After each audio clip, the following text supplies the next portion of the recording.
എല്ലാവർക്കും നമസ്കാരം. കഴിഞ്ഞ ലോക്സഭാ തെരഞ്ഞെടുപ്പിൽ NDA മുന്നണി ഐതിഹാസികമായിട്ടുള്ള വിജയം നേടി മൂന്നാമതും അധികാരത്തിലെത്തി. ഇക്കഴിഞ്ഞ ജൂൺ 9 ദേശീയ തലത്തിൽ ദേശീയ ജനാധിപത്യ സഖ്യത്തിൻ്റെ നരേന്ദ്രമോദിജി നേതൃത്വം കൊടുക്കുന്ന സർക്കാർ 11 വർഷം പൂർത്തിയാക്കിയിരിക്കുകയാണ്. ജനക്ഷേമ ഭരണത്തിൻ്റെ 11 വർഷം പൂർത്തിയാക്കിയ ഈ പശ്ചാത്തലത്തിൽ രാജ്യമെമ്പാടും വിപുലമായിട്ടുള്ള പരിപാടികളാണ് പാർട്ടി ആസൂത്രണം ചെയ്തിട്ടുള്ളത്. അതിൻ്റെ ഭാഗമായിട്ടാണ് എല്ലാ സംസ്ഥാനങ്ങളിലും കേന്ദ്രമന്ത്രിമാരും പാർട്ടിയുടെ സമുന്നതരായ നേതാക്കളും പങ്കെടുക്കുന്ന പത്രസമ്മേളനങ്ങൾ നടക്കുന്നത്. അതിൻ്റെ ഭാഗമായി ഇന്നിപ്പോൾ തിരുവനന്തപുരത്ത് നടക്കുന്ന ഈ പത്രസമ്മേളനത്തിൽ പങ്കെടുക്കുന്നത് പാർട്ടിയുടെ സമാദരണീയനായ കേന്ദ്രമന്ത്രി ശ്രീ ജോർജ് കുര്യൻ അവർകളാണ്. അദ്ദേഹത്തെ ആദരപൂർവ്വം ക്ഷണിക്കുന്നു. അതോടൊപ്പം തന്നെ ഈ പത്രസമ്മേളനത്തിൽ പങ്കെടുക്കുന്നത് പാർട്ടിയുടെ സമാദരണീയനായിട്ടുള്ള സംസ്ഥാന അധ്യക്ഷൻ ശ്രീ രാജീവ് ചന്ദ്രശേഖരൻ അവർകളാണ്. അദ്ദേഹത്തെയും ഈ പത്രസമ്മേളനത്തിലേക്ക് ക്ഷണിക്കുകയാണ്. അതോടൊപ്പം പാർട്ടിയുടെ ജില്ലാ അധ്യക്ഷൻ ശ്രീ കരവൻ ജയൻ ഇവിടെ സന്നിഹിതരാണ്. ഇതിൽ പങ്കെടുക്കുന്ന മുഴുവൻ മാധ്യമപ്രവർത്തകരെയും ഈ പരിപാടിയിലേക്ക് പത്രസമ്മേളനത്തിലേക്ക് ക്ഷണിച്ചുകൊണ്ട് നമ്മുടെ മുന്നിൽ ഈ വിഷയം അവതരിപ്പിക്കുവാൻ വേണ്ടി ബഹുമാനപ്പെട്ട കേന്ദ്രമന്ത്രി കുര്യൻജിയെ ആദരപൂർവ്വം ക്ഷണിക്കുന്നു. എല്ലാവർക്കും നമസ്കാരം. മോദി സർക്കാർ 11 വർഷം പൂർത്തിയാക്കിയിരിക്കുകയാണ്. മോഡി 3 അത് 1 വർഷം പൂർത്തിയാക്കിയിരിക്കും. അപ്പോൾ അതിൽ ഈ കാലഘട്ടത്തിൽ നടന്ന മുഴുവൻ വികസന പ്രവർത്തനങ്ങളും ഒരു പത്രസമ്മേളനത്തിൽ വിവരിക്കുക എന്ന് പറയുന്നത് അസാധ്യമാണ്.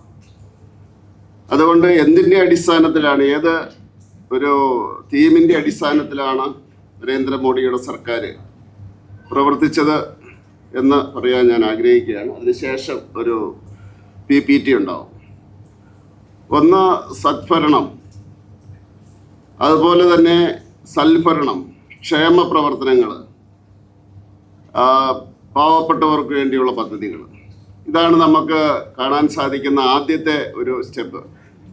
ഇന്ത്യയുടെ ചരിത്രത്തിൽ ഇത്രയും ഒരു സദ്ഭരണം, അഴിമതിയില്ലാത്തൊരു ഭരണം മുന്നോട്ട് വെക്കാൻ 11 വർഷ കാലഘട്ടത്തിൽ സാധിച്ചു എന്നുള്ളത് പ്രധാനപ്പെട്ട ഒരു കാര്യമാണ്. മറ്റൊന്ന് ക്ഷേമപ്രവർത്തനങ്ങൾ. ക്ഷേമപ്രവർത്തനമില്ലാത്ത വികസനം അതിലർത്ഥമില്ല. പക്ഷേ ഇവിടെ ജനക്ഷേമം ഇതിൻ്റെ അകത്ത് നമുക്ക് കാണാൻ സാധിക്കും. മറ്റൊന്ന് പാവപ്പെട്ടവർക്ക് വേണ്ടിയുള്ള പദ്ധതികൾ. ഇതാണ് നമുക്ക് മുന്നോട്ട് വെക്കാൻ പറ്റുന്ന, ഒരു സുവർണ ലിപികളിൽ എഴുതാൻ പറ്റുന്ന, പാവപ്പെട്ടവരോട് ചേർന്ന് നിൽക്കുന്ന ഒരു സർക്കാർ എന്ന് നമുക്ക് പറയാൻ സാധിക്കും. ഈ കാലഘട്ടത്തിലെല്ലാം അസാധ്യമെന്ന് പറഞ്ഞ കാര്യങ്ങളെല്ലാം നടപ്പിലാക്കി. അത് BJPയുടെയും NDAയുടെയും ഒക്കെ തന്നെ രാഷ്ട്രീയ പ്രതിയോഗികൾ ഇത് നടക്കില്ല, ഈ കാലഘട്ടത്തിൽ നടക്കില്ല എന്ന് പറഞ്ഞ എല്ലാ കാര്യങ്ങളും, മുന്നോട്ട് വെച്ച എല്ലാ കാര്യങ്ങളും നടപ്പിലാക്കാൻ സാധിച്ചു എന്ന് ഈ അവസരത്തിൽ വളരെ അഭിമാനത്തോടു കൂടി പറയാൻ സാധിക്കും. പിന്നെ ഒരു രാഷ്ട്രീയത്തിൻ്റെ സംസ്കാരം മാറി. രാഷ്ട്രീയത്തിൻ്റെ സംസ്കാരം എന്ന് പറഞ്ഞാൽ ജനങ്ങളെ കബളിപ്പിച്ച്, ജനങ്ങൾക്ക് വാഗ്ദാനം കൊടുത്ത് കബളിപ്പിക്കുന്ന ഒരു സംസ്കാരത്തിൽ നിന്ന്, അല്ലെ അഴിമതിയുടേതായിട്ടുള്ള ഒരു സംസ്കാരത്തിൽ നിന്ന്, അല്ലെങ്കിൽ പ്രീണനത്തിൻ്റെതായിട്ടുള്ള ഒരു സംസ്കാരത്തിൽ നിന്ന് അതൊരു പോസിറ്റീവായിട്ടുള്ള ഒരു രാഷ്ട്രീയത്തിലേക്ക് വന്നു. പറയുന്ന കാര്യങ്ങൾ നടപ്പിലാക്കുക എന്നുള്ള ഒരു പോളിസിയാണ് നരേന്ദ്രമോദിയുടെ സർക്കാർ പ്രാവർത്തികമാക്കും. അതുപോലെ തന്നെ ഒരു റെസ്പോൺസിബിൾ സർക്കാരാണ്, റെസ്പോൺസ് ഉണ്ട് താനും. അപ്പോൾ അത് എന്ത് കാര്യത്തിലും, ജനങ്ങളുടെ കാര്യത്തിൽ അപ്പോഴേ ഇടപെടുന്ന ഒരു സ്വഭാവം അത് പ്രധാനമന്ത്രിക്കുണ്ട്. അത് ഈ നേട്ടങ്ങളെല്ലാം തന്നെ നരേന്ദ്രമോദിയുടെ നേട്ടമാണ് എന്നല്ല അദ്ദേഹം പറയുന്നത്. 140 കോടി ജനങ്ങളുടെ നേട്ടമാണ് അദ്ദേഹം എപ്പോഴും പറയുന്ന അങ്ങനെയാണ്. അതിൻ്റെ ഏറ്റവും വലിയ ഉദാഹരണമാണ് 75 വർഷ കാലഘട്ടം നമ്മുടെ പൂർവികർ വളരെയധികം അധ്വാനിച്ചു, നമ്മുടെ ജനങ്ങൾ. പക്ഷേ അവർക്ക് ശക്തമായിട്ടുള്ള നേതൃത്വം കൊടുക്കുവാനുള്ളൊരു നേതാവില്ലായിരുന്നു, ലക്ഷ്യബോധമുള്ള ഒരു നേതാവില്ലായിരുന്നു. അപ്പോൾ പൂർവികരുടെ, നമ്മുടെ ജനങ്ങളുടെ അധ്വാനത്തിൻ്റെ ഫലമായിട്ട് നമ്മൾ 10ാം സ്ഥാനത്തെത്തി 75 വർഷം. പക്ഷേ ശക്തമായിട്ടുള്ളൊരു നേതൃത്വം, ലക്ഷ്യബോധമുള്ള ഒരു നേതൃത്വം ആത്മവിശ്വാസമുള്ള ഒരു നേതൃത്വം വന്നപ്പോൾ നരേന്ദ്രമോദിയുടെ നേതൃത്വത്തിൽ അത് പെട്ടെന്ന് 5-ാം സ്ഥാനത്തേക്ക് വന്നു. 10-ാം സ്ഥാനത്ത് നിന്ന് 5-ാം സ്ഥാനത്തേക്ക് വന്നു. ജനങ്ങൾ അന്നും ഇന്നും ഒരുപോലെ തന്നെയാണ് അധ്വാനിക്കുന്നത് രാജ്യത്തിന് വേണ്ടി. പക്ഷേ അതിനൊരു ദിശാബോധം കൊടുത്തത്, നേതൃത്വം കൊടുത്തത് അത് നരേന്ദ്രമോദിയാണ്. അപ്പോൾ അതിൻ്റെ ഫലമായിട്ട് 5-ാം സ്ഥാനത്ത് വന്നു. ഇപ്പോൾ അത് 4-ാം സ്ഥാനത്തെത്തിയിരിക്കുന്നു. 2027 നമ്മളത് 3-ാം സ്ഥാനത്തേക്ക് എത്തുമെന്ന് നമ്മൾ പ്രതീക്ഷിക്കുന്നു. പിന്നെ വേറൊന്നുള്ളത് സാമ്പത്തികമായിട്ടുള്ള അച്ചടക്കമാണ്. ഈ ചാനലൈസ് ചെയ്തു, ലോകത്ത് ഇത്രയും പെട്ടെന്ന് സാമ്പത്തിക രംഗം ചാനലൈസ് ചെയ്തൊരു രാജ്യം വേറൊരു സ്ഥലത്തും കാണില്ല. നമ്മളെ സംബന്ധിച്ചിടത്തോളം ആരുടെ കയ്യിലാണ് സ്വത്തുള്ളത്, എത്രമാത്രം സ്വത്താണുള്ളത്, എവിടെ നിന്ന് വരുന്നു, എവിടെ നിന്ന് പോകുന്നു എന്നുള്ള ഇന്ത്യയിൽ ആർക്കും അറിയില്ലായിരുന്നു. അത് ചാനലൈസ് ചെയ്തു. ഇപ്പോൾ എല്ലാവർക്കും അത് ബോധ്യപ്പെട്ടിട്ടുണ്ട്. അവരതിൻ്റെ അടിസ്ഥാനത്തിൽ അച്ചടക്കത്തോടു കൂടി പ്രവർത്തിക്കുന്നു. ഇത് നേരത്തെയും സാധിക്കുമായിരുന്നു, ജനങ്ങൾ തയ്യാറായിരുന്നു. പക്ഷെ ആ രീതിയിൽ മുന്നോട്ട് കൊണ്ടുപോകാൻ സാധിച്ചില്ല. അപ്പോൾ അത് ജനകീയമായിട്ടുള്ള പങ്കാളിത്തമാണ്. നമുക്കറിയാം, നോട്ട് നിരോധനത്തിൻ്റെ കാലഘട്ടത്തിൽ വളരെ ബുദ്ധിമുട്ടുണ്ടായി. പക്ഷേ സഹകരിച്ചു, ജനങ്ങൾ സഹിക്കുകയും സഹകരിക്കുകയും ചെയ്തു ഒരു നല്ല ഭാവിക്ക് വേണ്ടി. അവിടെ നിന്നാണല്ലോ ഈ ചാനലൈസ് ചെയ്ത് വരുന്നത്. അന്ന് ആരുടെയിലൊക്കെ എത്ര രൂപയുണ്ട്, ആ അക്കൗണ്ടിലേക്ക് എത്ര വന്നു, എത്രയുണ്ട് എന്നുള്ളതിൻ്റെ ചാനലൈസേഷൻ അവിടെയാണ് നടന്നത്. അപ്പോൾ അതുകൊണ്ട് തീർച്ചയായിട്ടും ഒരു ട്രാൻസ്പെറൻറ്റ് ഗവൺമെൻറ് ആണ് എന്ന് നമുക്ക് പറയാൻ സാധിക്കും. ഇതൊരു സുതാര്യമായിട്ടുള്ള ഇതൊരു ഭരണമാണ്, സർക്കാരാണ് എന്ന് നമുക്ക് പറയാൻ സാധിക്കും.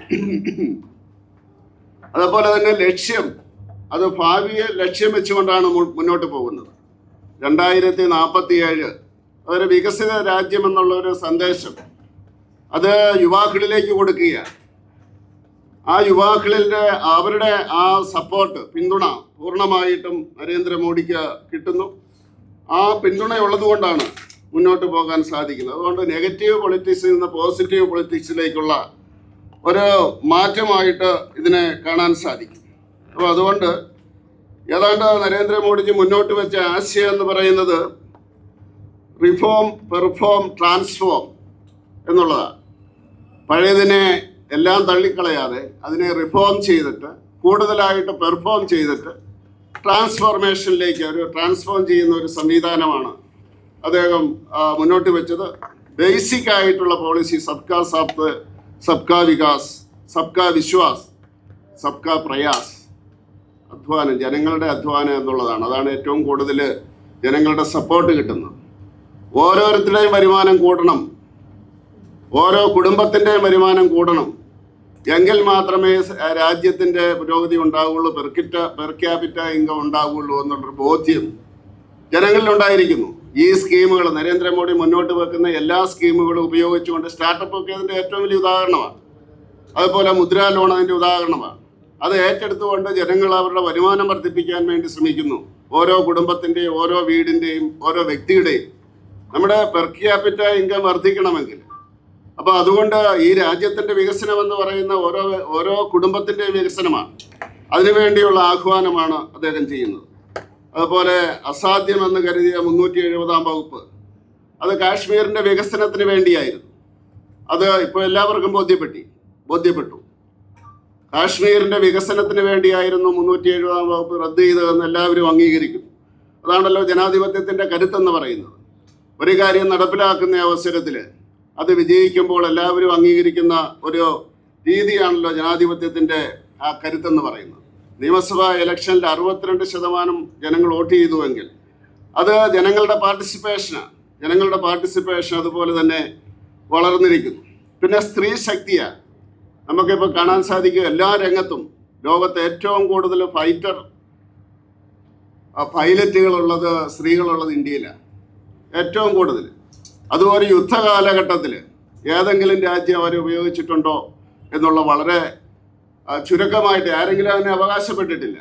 ഈ യുദ്ധത്തിൽ പൈലറ്റുമാർ അത് സ്ത്രീകളായിരുന്നു. അതേപോലെ തന്നെ അത് ലോകത്തിൻ്റെ മുമ്പിൽ പറഞ്ഞത് 2 സ്ത്രീകളാണ്. അപ്പോൾ അതുകൊണ്ട് ആ സ്ത്രീ ശാക്തീകരണം അത് മാനവികതയുടെ തന്നെ ഒരു വലിയ മുന്നേറ്റത്തിൻ്റെ ഭാഗമല്ലേ. എല്ലാ രംഗത്തും അതിൻ്റെ ഭാഗമായിട്ട് ട്രിപ്പിൾ തലാക്ക് നിർത്തലാക്കി, എല്ലാ രംഗത്തും 33% സംവരണം. നമുക്ക് കോവിഡ് കാരണം നമ്മുടെ സെൻസസ് നടപ്പിലാക്കാൻ സാധിച്ചില്ല. അതുകൊണ്ട് നടപ്പിലാക്കുന്ന കുറച്ച് മുന്നോട്ട് പോകുന്നുണ്ട്. അതുപോലെ തന്നെ ഒരു ബ്രിട്ടീഷ് രീതിയായിരുന്നു നമ്മുടെ സാമ്പത്തിക രംഗത്തുണ്ടായിരുന്നത്. രാജാവ് അവിടെ ഉണർന്നിരിക്കുമ്പോഴേ ഇവിടെ ബജറ്റ് അവതരിപ്പിക്കാവുള്ളൂ എന്നുള്ള ആ രീതി. 5 മണിക്കാണ് നരേന്ദ്രമോദിയുടെ സർക്കാർ വരുന്നിടം വരെ 5 മണിക്കാണ് ഈ ബജറ്റ് അവതരിപ്പിച്ചുകൊണ്ടിരുന്നത്. BJP സർക്കാർ വരുന്നിടം വരെ, NDA സർക്കാർ വരുന്നിടം വരെ. അത് മാറ്റിയിട്ടത് രാവിലെ ആയിട്ട് മാറ്റുകയുണ്ടായി. അപ്പോൾ അതുകൊണ്ട് എല്ലാ സ്ഥാനത്തും ഏതാണ്ട് BJPയുടെ അതുപോലെ NDA സർക്കാരിൻ്റെ മുന്നേറ്റം നമുക്ക് കാണാൻ സാധിക്കും.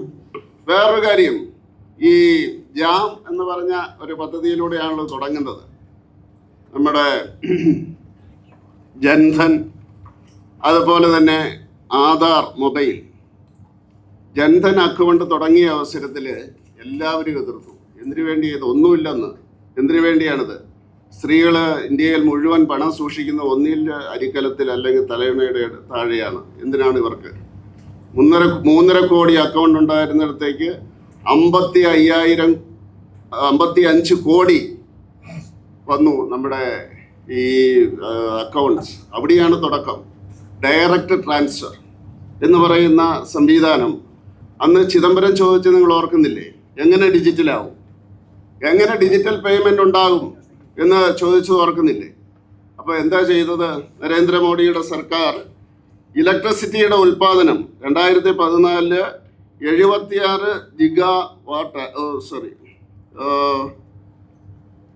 ജിഗാവാട്ടായിരുന്നു. അത് 2025 223 ജിഗാവാട്ടായി. ഇലക്ട്രിസിറ്റി എല്ലാ വീട്ടിലും എത്തിച്ചു. ആദ്യം എല്ലാ ഗ്രാമങ്ങളിലും എത്തിച്ചു. അത് ദീൻ ദയാൽ പദ്ധതിയായിരുന്നു. അതിനുശേഷമാണ് സൗഭാഗ്യ പദ്ധതി 2018 ഡിസംബർ 31 മുമ്പ് എല്ലാ വീടുകളിലും വൈദ്യുതി എത്തിച്ചു. വൈദ്യുതി എത്തിയാൽ എന്താ ഗുണം? നമുക്ക് നെറ്റിൻ്റെ സംവിധാനം ഉണ്ടാകും.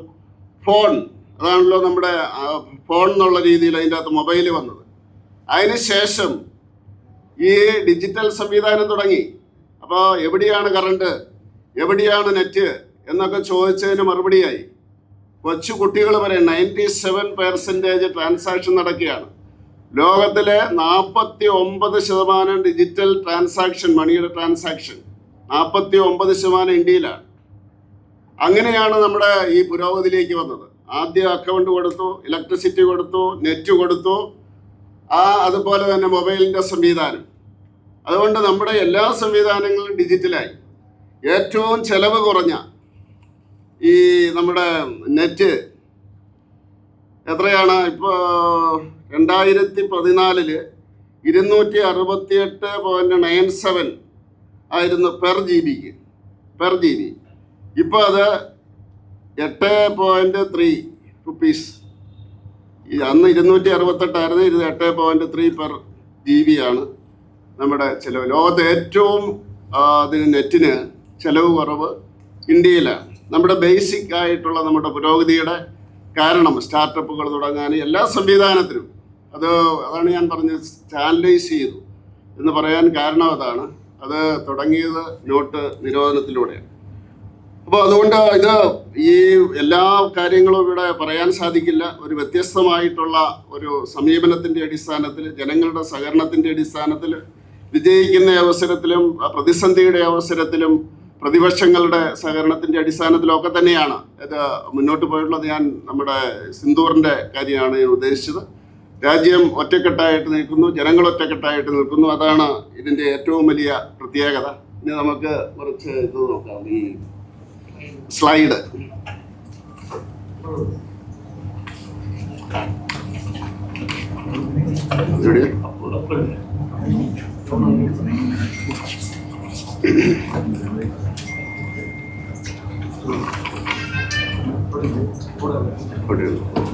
ഇങ്ങോട്ടുള്ള ഒന്നുമില്ല. ഗ്രാമീണ സടക്ക് യോജന അല്ലേ? 4 ലക്ഷത്തോളം കിലോമീറ്റർ ഗ്രാമീൺ സടക്ക് യോജന. അതായത് ഇന്ത്യയിലെ എല്ലാ ഗ്രാമങ്ങളെയും ബന്ധിപ്പിച്ച്. ഇത് അടൽ ബിഹാരി വാജ്പേയിയുടെ കാലഘട്ടത്തിൽ തുടങ്ങിയതാണ്. ഇന്ത്യയിലെ ഗ്രാമങ്ങൾക്ക് റോഡുകളില്ലായിരുന്നു. ഇന്ത്യയിലെ ഒരു ഗ്രാമവും ഇപ്പോൾ റോഡായിട്ട് ബന്ധിപ്പിക്കാത്ത ഇല്ല. എക്സെപ്റ്റ് നമ്മുടെ ഛത്തീസ്ഗഡിലെ നക്സൽ ബാധിതമായിട്ടുള്ള സ്ഥലങ്ങളിൽ അവിടെ ഇപ്പോഴും അവിടെ യുദ്ധം നടന്നുകൊണ്ടിരിക്കുകയാണ്. 126 ഡിസ്ട്രിക്റ്റിൽ നിന്ന് 18 ഡിസ്ട്രിക്റ്റിലേക്ക് കുറഞ്ഞുവെങ്കിലും നക്സലൈറ്റ്സ് അവിടെ ഒഴിച്ച എല്ലാ സ്ഥലങ്ങളിലും, ഇന്ത്യയിലെ എല്ലാ സ്ഥലങ്ങളിലും കണക്ടിവിറ്റിയുടെ ആദ്യത്തെ പാഠമാണ്. 8 മീറ്റർ വീതിയിലുള്ള ഈ സടക്ക് എല്ലാ സ്ഥലത്തേക്കും വന്നിട്ടുണ്ട്. പുതിയതായി 555,000 കിലോമീറ്ററോളം ദേശീയപാത നിർമ്മിച്ചു. പിന്നെ തുറമുഖം വഴിയുള്ള ചരക്ക് കൈകാര്യം ചെയ്യൽ പ്രതിവർഷം 855 ദശലക്ഷം ടണ്ണായി മാറി. ഇനി അത് കൂടുമല്ലോ. മെട്രോ ശൃംഖല 248 കിലോമീറ്റർ 2014 ഉണ്ടായിരുന്നെങ്കിൽ ഇത് 1013 കിലോമീറ്ററായി വികസിപ്പിച്ചു. ദേശീയപാത പ്രതിദിനം 34 കിലോമീറ്ററാണ് നിർമ്മിച്ചുകൊണ്ടിരിക്കുന്നത്. റെയിൽവേയുടേത് 136 വന്ദേ ഭാരത് ട്രെയിനുകൾ സർവീസ് നടത്തുന്നുണ്ട്. ഇതിൻ്റെ അകത്തില്ലാത്ത ഒരെണ്ണം 400 വന്ദേ ഭാരത് ട്രെയിനുകളുടെ മാനുഫാക്ചറിങ് നടന്നുകൊണ്ടിരിക്കുകയാണ്. അത് ഇതിൻ്റെ അകത്ത് എഴുതിയിട്ടില്ല. 400 വന്ദേ ഭാരത് ട്രെയിനുകളുടെ മാനുഫാക്ചറിങ് ഇപ്പോൾ നടന്നുകൊണ്ടിരിക്കുകയാണ്. ഇപ്പം 136 ഉണ്ട്. അപ്പോൾ അതുകൂടെ രംഗത്ത് വരുന്ന അവസരത്തിൽ നമ്മുടെ റെയിൽവേയുടെ എത്രമാത്രം അതിൻ്റെ സ്പീഡ് ഉണ്ടാകും എന്ന് നമ്മൾ കരുതിയാൽ മതി. അതുപോലെ 2014-24 കാലയളവിൽ 1.13 ലക്ഷം കോടി രൂപ ചെലവഴിച്ച് 31,000 കിലോമീറ്റർ അധികം റെയിൽ പാത ഇരട്ടിപ്പിച്ചു. അത് കേരളത്തിലും ആ രീതിയിലുള്ള ഇരട്ടിപ്പിക്കൽ നടന്നിട്ടുണ്ട്. ചരക്ക് നീക്കത്തിൽ ലോകത്തിലെ 2ാമത്തെ വലിയ റെയിൽവേ ശൃംഖലയായി ഇന്ത്യ മാറി. അമൃത് ഭാരത് പദ്ധതിയുടെ ഭാഗമായി 103 റെയിൽവേ സ്റ്റേഷനുകൾ നവീകരിച്ചു. അത് കേരളത്തിലും വരുന്നുണ്ട്, അത് പിന്നെ വരുന്നുണ്ട്. ഞാനിപ്പോൾ പറഞ്ഞ നക്സൽ ഭീകരവാദം 70% കുറവുണ്ടായി. അപ്പോൾ അത് ഏതാണ്ട് അടുത്ത വർഷത്തോടുകൂടി നക്സൽ ഭീകരവാദം അത് സമാപിക്കാൻ സാധിക്കുമെന്നാണ് പ്രതീക്ഷിക്കുന്നത്. 2026 സാധിക്കുമെന്നാണ്. അതുപോലെ 26/11 ഗൂഢാലോചനക്കാരനായിട്ടുള്ള തഹാവൂർ റാണയെ ഇന്ത്യയിലേക്ക് നിയമ നടപടിക്കായി എത്തിച്ചു. പിന്നെ ഭീകരാക്രമണങ്ങൾ കോൺഗ്രസിൻ്റെ കാലഘട്ടത്തിൽ ഉണ്ടായിരുന്നതിനേക്കാൾ 7,217 നിന്ന് 70% കുറഞ്ഞു. ഓർക്കുന്നുണ്ടാവും, ബോംബെ, ഡൽഹി എല്ലായിടത്തും ബോംബ് സ്ഫോടനങ്ങളുണ്ടായിരുന്നു. വേറെ വളരെ പ്രധാനപ്പെട്ട കാര്യം, ദേശീയ സുരക്ഷയ്ക്ക് ഭീഷണിയായിരുന്ന പോപ്പുലർ ഫ്രണ്ടിനെ മോദി സർക്കാർ നിരോധിച്ചു. അത് നിരോധിച്ചില്ലായിരുന്നു ഇപ്പോഴത്തെ അവസ്ഥയൊന്ന് ആലോചിച്ചു. ഇപ്പോഴത്തെ കേരളത്തിലെ രാഷ്ട്രീയ അന്തരീക്ഷം തന്നെ മാറുമായിരുന്നു, ആരും സംശയം വേണ്ട. പക്ഷെ അത് ശക്തമായിട്ടുള്ള നടപടിയിലൂടെ അത് നടപ്പിലാക്കാൻ സാധിച്ചു.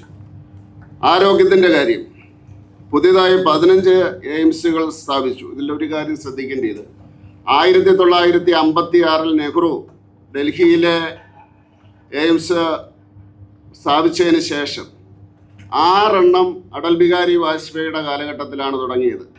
അടൽ ബിഹാരി വാജ്പേയിയുടെ 98 മുതൽ 2004 വരെയുള്ള കാലഘട്ടത്തിൽ 6 തുടങ്ങി. പിന്നെ 2004 മുതൽ 2014 വരെ ഒരെണ്ണേ തുടങ്ങിയുള്ളൂ. 2012 റായ്ബറേലിയിൽ ഇത് പ്രഖ്യാപിച്ചതേ ഉള്ളൂ, ഒന്നും സംഭവിച്ചില്ല. അതിനുശേഷം നരേന്ദ്രമോദിയുടെ സർക്കാരിൻ്റെ കാലഘട്ടത്തിലാണ് ഇപ്പോൾ 15 എയിംസുകൾ, അങ്ങനെ 23 എയിംസ് വന്നത്. കോൺഗ്രസ് ഇത്രയും 1956 അംഗീകരിക്കുന്നു. അതിനുശേഷം റായ്ബറേലിയിൽ ഒരെണ്ണം പ്രഖ്യാപിച്ചതേ ഉള്ളൂ. പിന്നെ അതിനു മുമ്പോ അതിന് ശേഷമോ എയിംസ് പ്രഖ്യാപിച്ചിട്ടില്ല, തുടങ്ങിയിട്ടില്ല. അതെല്ലാം BJP സർക്കാരുകൾ. അടൽ ബിഹാരി വാജ്പേയിയുടെ കാലഘട്ടത്തിൽ 6, ഇപ്പോഴ് 15. അതുപോലെ 47 ലക്ഷത്തിലധികം വയോവന്ദന കാർഡുകൾ വിതരണം ചെയ്യും. നാരീശക്തി ഞാൻ പറഞ്ഞു, മാതൃവന്ദന യോജന വഴി 4 കോടിയോളം അമ്മമാർക്ക് 18,000 കോടിയിലധികം രൂപയുടെ ധനസഹായം. സുകന്യ സമൃദ്ധി പദ്ധതി 4 കോടിയിലേറെ അക്കൗണ്ടുകൾ, 3 ലക്ഷം കോടിയോളം നിക്ഷേപം. പിന്നെ ഉജ്ജ്വല യോജന വഴി 10 കോടിയിലധികം പുകയില്ലാത്ത അടുപ്പുകൾ, ഗ്യാസ് അടുപ്പുകൾ നൽകി. പാർലമെൻറ്റിലും നിയമസഭകളിലും സ്ത്രീകൾക്ക് 33% സംവരണം ഉറപ്പാക്കി. വിദേശ നയം, അതടുത്ത് വരുന്ന വാക്സിൻ മൈത്രിയിലൂടെ 100-ലധികം രാജ്യങ്ങളിലേക്ക് 29 കോടിയിലധികം വാക്സിനുകൾ അയച്ചു. ഇന്ത്യയുടെ അന്താരാഷ്ട്ര സൗരോർജ്ജ സഖ്യത്തിലൂടെ 120-ലധികം രാജ്യങ്ങളെ ഒന്നിപ്പിച്ചു. ഇപ്പോൾ പ്രവാസികൾക്ക് വലിയ സ്വീകാര്യതയാണ് ലോകരാഷ്ട്രങ്ങൾക്കുള്ളത്. ലോകത്തിലെ ഏറ്റവും ശക്തനായ നേതാവായി പ്രധാനമന്ത്രി നരേന്ദ്രമോദിയെ ലോകം അംഗീകരിച്ചു. ബഹിരാകാശം ISRO 393 വിദേശ ഉപഗ്രഹങ്ങൾ വാണിജ്യാടിസ്ഥാനത്തിൽ വിക്ഷേപിച്ചു. ഇതുവഴി $143 ദശലക്ഷം വരുമാനമുണ്ടായി. അതുപോലെ ചന്ദ്രന്റെ ദക്ഷിണ ധ്രുവത്തിൽ, അതെല്ലാം നമ്മൾ കണ്ട വിജയകരമായിട്ട് പേടകമിറക്കുന്ന ഇന്ത്യക്കാരൻ ശ്വാസം പിടിച്ചിരുന്ന് കണ്ട അതിനെ പറ്റിയാണ് പറയുന്നത്. അതുപോലെ തന്നെ L1 പോയിന്റിന് ചുറ്റുമുള്ള ഹാലോ ഓർബിറ്റിൽ സൗര നിരീക്ഷണാലയം സ്ഥാപിക്കുന്ന ആദ്യ ഏഷ്യൻ രാജ്യമായി ഇന്ത്യ മാറി. മനുഷ്യനെ ബഹിരാകാശത്തേക്ക് അയക്കുന്ന ഗഗൻയാൻ ദൗത്യങ്ങൾ ISRO നേതൃത്വം നൽകുന്നു. മെച്ചപ്പെട്ട ജീവിത നിലവാരം PMAY പദ്ധതി പ്രകാരം 4 കോടിയിലധികം വീടുകൾ പൂർത്തിയാക്കി. PMAY ഗുണഭോക്താക്കളായ 73% സ്ത്രീകളാണ് ഇതിന്റെ ഗുണഭോക്താക്കൾ. അതായത് ഈ 4 കോടിയിൽ 2.75 കോടി സ്ത്രീകളാണ്. ലോകത്തിലെ ഏറ്റവും വലിയ സൗരോർജ്ജ പദ്ധതിയായ PM സൂര്യഘർ 10 ലക്ഷം വീടുകളിൽ അതിന്റെ പ്രക്രിയ നടന്നുകൊണ്ടിരിക്കുകയാണ്. കേരളത്തിൽ അതിനെപ്പറ്റിയൊക്കെയുള്ള ന്യൂസുകൾ വരുന്നുണ്ട്. 15 കോടിയിലധികം വീടുകളിൽ ടാപ്പ് വാട്ടർ കണക്ഷൻ ജൽജീവൻ പദ്ധതി. ഇന്ത്യയിൽ ഏകദേശം 27 കോടി ജനങ്ങളെ ദാരിദ്ര്യത്തിൽ നിന്ന് മുക്തമാക്കി. യുവജനങ്ങൾ റോസ്ഗാർ മേളയിലൂടെ 10 ലക്ഷത്തിലധികം യുവാക്കൾക്ക് ജോലി നൽകി. 2 വർഷത്തിനുള്ളിൽ ലോകത്തിലെ ചരിത്രത്തിൽ ആദ്യമായിട്ടാണ് ഒരു ജനാധിപത്യ രാജ്യത്ത് ടെസ്റ്റ് നടത്തി പൂർണ്ണമായിട്ട് സുതാര്യമായിട്ട് 10 ലക്ഷം യുവാക്കൾക്ക്, ഇതുവരെയും 10 ലക്ഷം യുവാക്കൾക്ക് ഈ 2 വർഷത്തിനിടയിൽ ഒരു രാജ്യത്തും തൊഴിൽ കൊടുത്തിട്ടില്ല. അതുപോലെ തന്നെ യുവാക്കളെ തൊഴിൽദാതാക്കളാക്കാൻ സ്റ്റാർട്ടപ്പ് ഇന്ത്യ പദ്ധതിക്ക് കീഴിൽ 2 ലക്ഷം വായ്പകൾ. സ്റ്റാർട്ടപ്പ് ഇന്ത്യയെ പറ്റി വിശദീകരിക്കേണ്ട കാര്യമില്ല. എല്ലാ വിദ്യാഭ്യാസമുള്ള ചെറുപ്പക്കാരും അതിലേക്ക് തിരിഞ്ഞുകൊണ്ടിരിക്കുകയാണ്. അവരെല്ലാം തന്നെ തൊഴിൽദാതാക്കളായിട്ട് മാറുന്നു. PM കൗശൽ വികാസ് യോജനയിലൂടെ 1.5 കോടിയിലധികം യുവാക്കൾക്ക് നൈപുണ്യ വികസന പരിശീലനം. സ്കിൽ ഇന്ത്യ മിഷനിലൂടെ 40 കോടി യുവാക്കൾക്ക് നൈപുണ്യ പരിശീലനം. കാർഷിക മേഖലയിൽ നമുക്കറിയാം PM കിസാൻ സമ്മാൻ നിധി. 9 കോടിയിലധികം കർഷകർക്ക് 4 ലക്ഷം കോടിയോളം രൂപയുടെ നേരിട്ടുള്ള സാമ്പത്തിക സഹായം. ഇതാണ് DBTയുടെ ഗുണം. നേരത്തെ ഒരു പ്രധാനമന്ത്രി പറഞ്ഞു, ഞാൻ ഡൽഹിയിൽ നിന്ന് കൊടുത്തു കഴിഞ്ഞാൽ 100 രൂപ കൊടുത്താൽ 15 രൂപയെ ജനങ്ങൾക്ക് കിട്ടുള്ളൂ. ആ ജൻധൻ യോജന എടുത്തതിൻ്റെ ഗുണം നോക്കും. എല്ലാ വീടുകളിലും അക്കൗണ്ട് ഉണ്ട്, മിക്കവാറും സ്ത്രീകളുടെ പേരിലാണ്. അത് ഒറ്റ ക്ലിക്കിന്, അത് പ്രധാനമന്ത്രി പറഞ്ഞു, ഒറ്റ ക്ലിക്കിന് ലക്ഷക്കണക്കിന് കോടി രൂപ ജനങ്ങളിലേക്ക് എത്തുകയാണ്. ലോകത്തൊരു സ്ഥലത്തുമില്ല ഈ DBT സംവിധാനം. കിസാൻ ക്രെഡിറ്റ് കാർഡ് വഴി 7 കോടിയിലധികം കർഷകർക്ക് 10 ലക്ഷം കോടി രൂപയുടെ വായ്പ. PM ഫസൽ ഭീമ യോജന വഴി 1.5 ലക്ഷം കോടിയിലധികം രൂപയുടെ ക്ലെയിമുകൾ തീർപ്പാക്കി. 2014 അപേക്ഷിച്ച് 2026 കാർഷിക ബജറ്റിൽ 5 മടങ്ങ് വർധനവ്. 2014 മുതൽ ഇന്ത്യൻ കാർഷിക മേഖലയെ ആധുനികവൽക്കരണത്തിന് അതീവ പ്രാധാന്യം നൽകി. അടുത്ത പ്രതിരോധ മേഖലയിൽ ആത്മനിർഭരത കൈവരിച്ചു. അറിയാമല്ലോ, ഇപ്പം നമ്മൾ ഉപയോഗിച്ച പല ആയുധങ്ങളും എല്ലാവരും വായിച്ചതാണ്. അത് ഇന്ത്യയിൽ തന്നെ നിർമ്മിച്ചതാണ്. പ്രതിരോധ കയറ്റുമതി അത് 23,622 കോടി രൂപയായിട്ട് വർദ്ധിച്ചു. ഓപ്പറേഷൻ സിന്ദൂർ എല്ലാവർക്കും അറിയാം, അതിനെപ്പറ്റി വിശദീകരിക്കേണ്ട കാര്യമില്ല. ഉറിയിൽ ആക്രമണം ഉണ്ടായപ്പോൾ സർജിക്കൽ സ്ട്രൈക്ക് നടത്തി. അതുപോലെ തന്നെ ബാലാക്കോട്ട് എയർ സ്ട്രൈക്ക് നടത്തി. സംരംഭകത്വം, ചുവപ്പ് നാട മാറ്റി സംരംഭകർക്ക് ചുവന്ന പരവതാനി വിരിച്ചു. ഇപ്പോൾ ഇന്ത്യയിൽ ബിസിനസ് നടത്താൻ വേണ്ടി അറിയാം, ചൈനയിൽ നിന്നും സംരംഭകർ വരുന്നുണ്ട്. 1.6 ലക്ഷം സ്റ്റാർട്ടപ്പുകളിലൂടെ 17 ലക്ഷത്തിലധികം തൊഴിലവസരങ്ങൾ.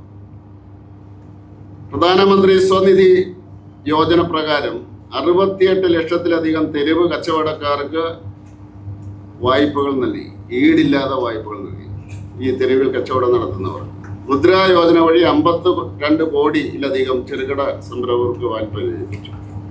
ഇനി കേരളത്തിൽ നടപ്പിലാക്കിയ ചില പദ്ധതികൾ ഇത് നിങ്ങൾ ഓർക്കുന്നുണ്ടാകും.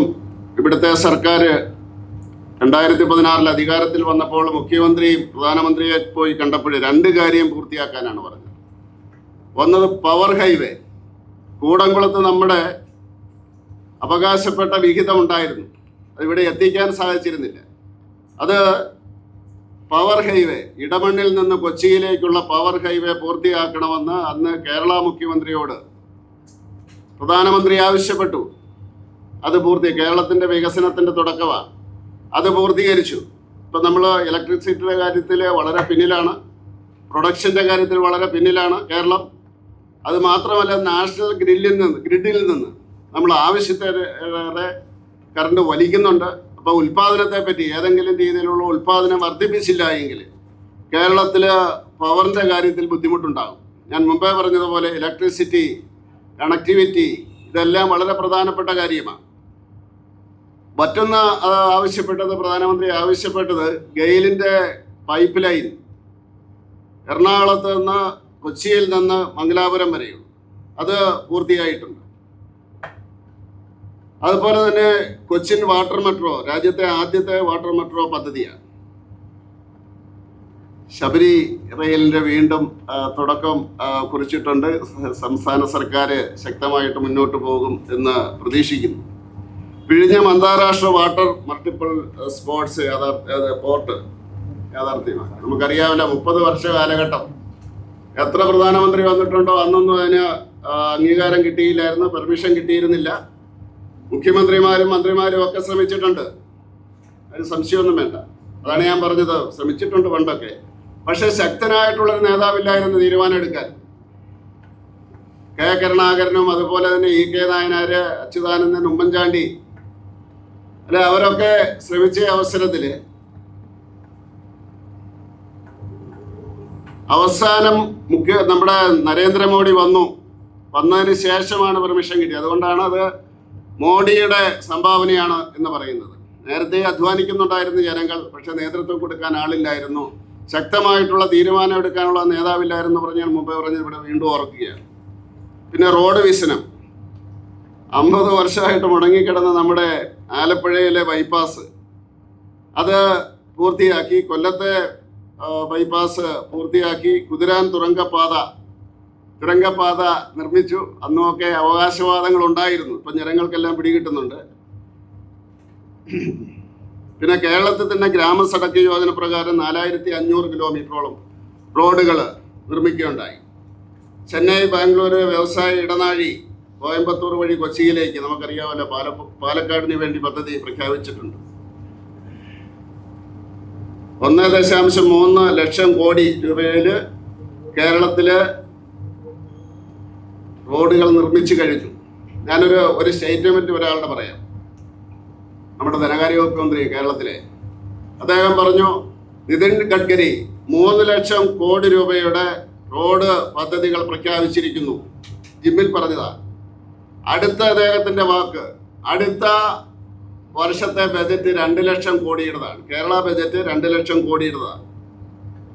അതായത് കേരളത്തിന്റെ ബജറ്റിനേക്കാൾ കൂടുതൽ കേന്ദ്രത്തിലെ ഒരു ഡിപ്പാർട്ട്മെന്റിൽ നിന്ന് ഇവിടെ പണം നൽകുന്നു എന്നല്ല അതിൻ്റെ അർത്ഥം.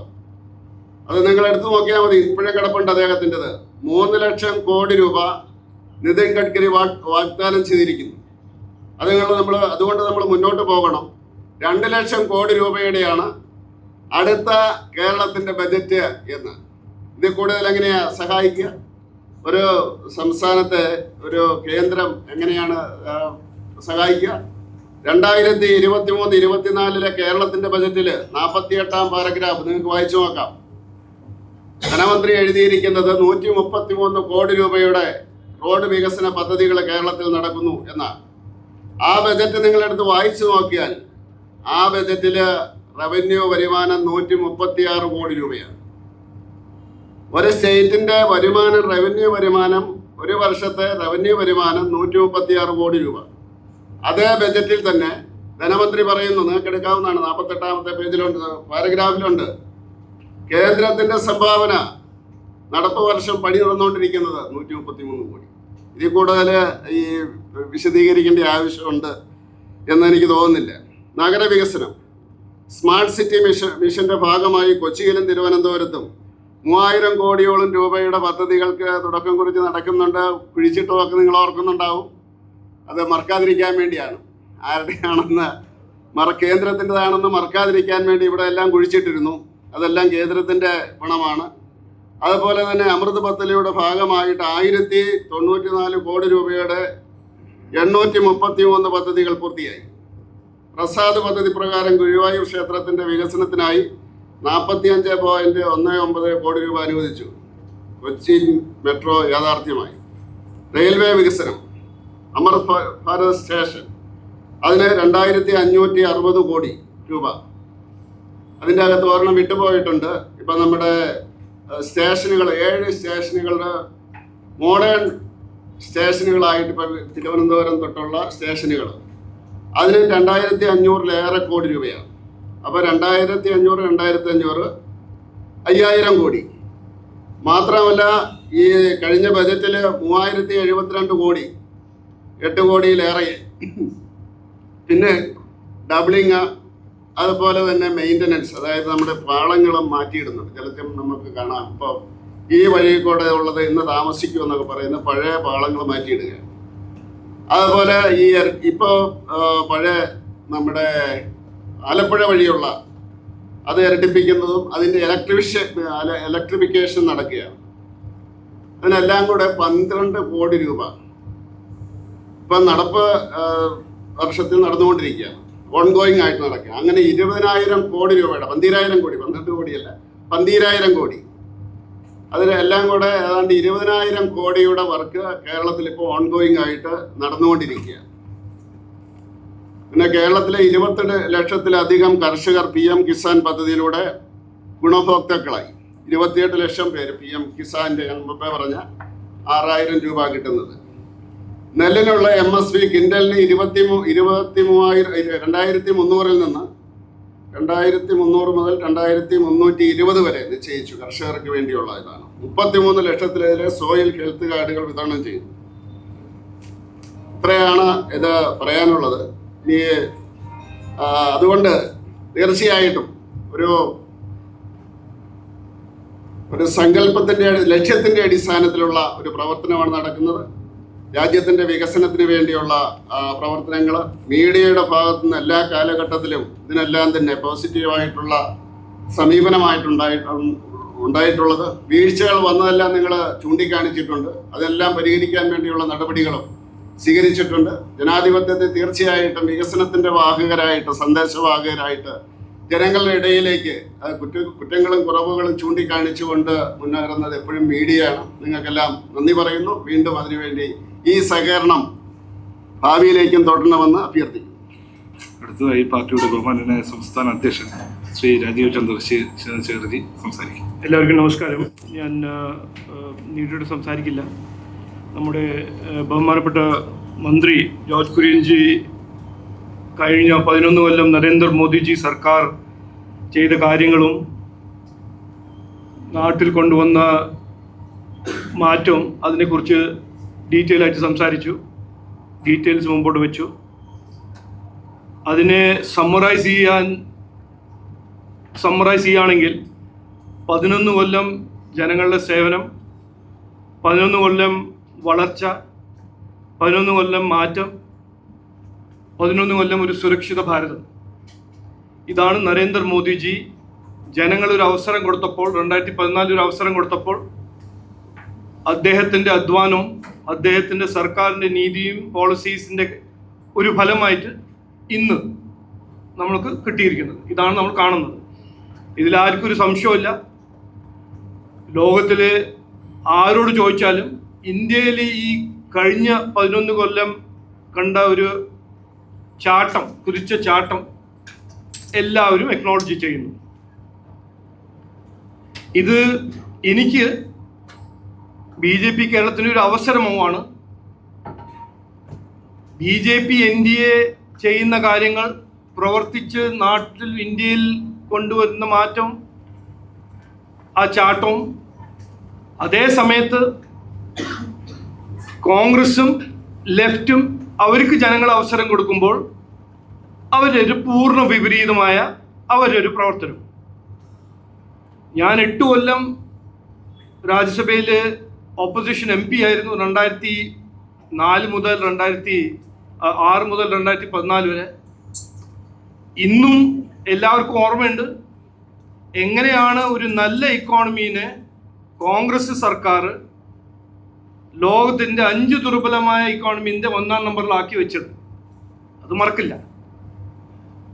അപ്പോൾ ഒരു കോൺട്രാസ്റ്റ്, നരേന്ദ്രമോദിജി ജനങ്ങളെ അവസരം കൊടുത്തപ്പോൾ എന്ത് ചെയ്തു, BJP NDA എന്ത് ചെയ്തു,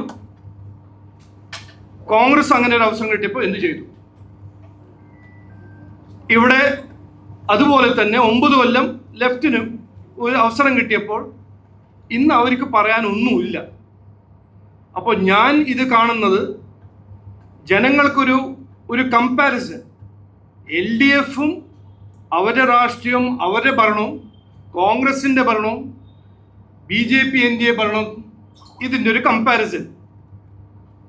ഞങ്ങൾ ചെയ്തതെല്ലാം മുമ്പോട്ട് വെച്ചിട്ടുണ്ട്, ഡീറ്റെയിൽ ആയിട്ട് മന്ത്രി മുമ്പോട്ട് വെച്ചിട്ടുണ്ട്. ഇതിൽ ആർക്കും ഒരു തർക്കവും വിമർശനവും ഒരു ഡൗട്ടും സംശയവും ഇല്ല. ഒരു മുദ്രാവാക്യം മാത്രം പറഞ്ഞ് നിലമ്പൂർ തിളങ്ങും, നിലമ്പൂർ തുടരും എന്ന് പറയാൻ നമുക്ക് അങ്ങനെ ഒരു റീസൺ ഇല്ല. ഞങ്ങളുടെ ഒരു റിപ്പോർട്ട് കാർഡ് ഉണ്ട്. അതുകൊണ്ട് BJP മത്സരിക്കാൻ പോകുമ്പോൾ അത് നിലമ്പൂറാണോ ലോക്കൽ ബോഡിയാണോ വരുന്ന അസംബ്ലി ആണോ, ഞങ്ങൾ ഈ റിപ്പോർട്ട് കാർഡ് മുമ്പോട്ട് വെച്ചിട്ട് ജനങ്ങളോട് പറയും, ഇതാണ് ഞങ്ങൾ പ്രവർത്തിച്ചാൽ ജനങ്ങളുടെ ജീവിതത്തിലും സംസ്ഥാനത്തിൻ്റെ ഇക്കോണമിയിൽ കൊണ്ടുവരാൻ പോകുന്ന മാറ്റം. മറ്റു പാർട്ടീസ് ഇന്ന് കാണുന്നത് 9 കൊല്ലം ഇവിടെ ഭരിച്ചിട്ടും ലെഫ്റ്റ് ഇന്നും എലക്ഷൻ മത്സരിക്കുന്നത്, വോട്ട് ഭരിക്കാൻ നോക്കുന്നത് മദനി PDPൻ്റെ ഒരു സഹായത്തോട്. അപ്പോൾ ചെയ്തിട്ടൊന്നുമില്ല, പറയാനൊന്നുമില്ല. ഞങ്ങൾ ചെയ്യുന്നത് വികസനം, 11 കൊല്ലം വികസനം ചെയ്ത് കാണിച്ചു കൊടുത്ത വികസനം. ഇവിടെ അഴിമതിയും പ്രീണ രാഷ്ട്രീയവും. ഇതാണ് കോൺട്രാസ്റ്റ്, ഇതാണ് ചോയ്സ്. BJP NDA ഏത് ഇലക്ഷനിലാണെങ്കിലും വികസനം, വാക്ക് പാലിച്ച വാഗ്ദാനം, അതിനെക്കുറിച്ച് മാത്രമേ സംസാരിക്കുള്ളൂ. അത് നാഷണൽ ഇലക്ഷൻ ആണോ, നമ്മുടെ സംസ്ഥാന ഇലക്ഷൻ ആണോ, ബൈ ഇലക്ഷൻ ആണോ, ലോക്കൽ ബോഡി ഇലക്ഷൻ ആണോ. അപ്പോൾ ഈ കോൺട്രാസ്റ്റ് ഞാൻ സ്പെഷ്യലായിട്ട് എംഫസൈസ് ചെയ്യാൻ ആഗ്രഹിക്കുന്നു. അത് പറഞ്ഞ് വാക്ക് ചുരുക്കുന്നു. എല്ലാവർക്കും നമസ്കാരം. ജയ് ഹിന്ദ്.